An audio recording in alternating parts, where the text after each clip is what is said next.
So just how significant is this offer by Israeli officials?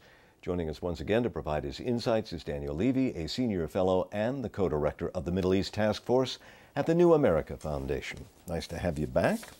So let's talk about this. First, remind us how important the issue of settlements are to the overall plan for peace. Well, extremely important, Martin. The idea is for there to be a Palestinian state. There needs to be a place where that Palestinian state can be. That has to be in the West Bank, Gaza, East Jerusalem. Over in that area, over the old border, the Green Line, there are over 500,000 Israelis living now. When the peace process began, there were 111,000 in the West Bank. Today, that's almost 300,000. That creates practical difficulties. How can you get a state in that area? Political difficulties for the Palestinians. How do they believe this is ever going to happen? And for Israel, it creates a constituency with a vested interest in opposing a two-state solution. All right, given all of that, then, how big a deal is this news? Is it potentially a breakthrough in the negotiations? There are conflicting reports, as what the New York Times said. The Israeli press have suggested less is on the table. It's progress.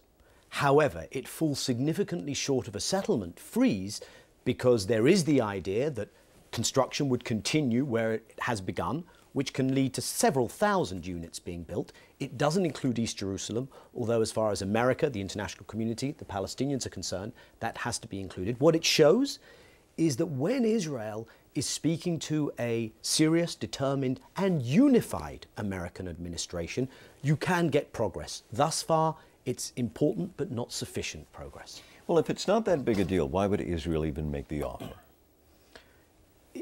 I think what you're seeing here is several things. One is an ongoing internal Israeli debate. The other thing is an appreciation that Israel doesn't want to be too out of sync with where the US administration or the international community are, so they want to make a counter-proposal. It's not a counter-proposal, I think, that can really kickstart an important move, and it can't really address this growth in settlement. But what you have now, unlike in the past, where you had, for instance, Secretary of State Rice and President Bush saying free settlements, but you had a senior national security advisor, Mr. Elliot Abrahams, making backroom deals with the Israelis. Now you have a unified administration because this isn't a new American request and it's not a new Israeli commitment. What's new is the seriousness. How do you think this is going to be seen by the Obama administration? I imagine they will see this as progress, perhaps sufficient progress to restart peace talks. Probably not enough to get big moves by the Arab states, which has been talked about.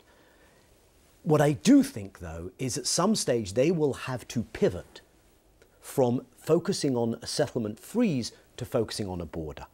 Because the real issue here isn't a freeze for its own sake. The real issue is how do you get a two-state solution? And eventually that will mean discussing where is the border and making that next move, which is what we might see in the next few months coming from the Obama administration.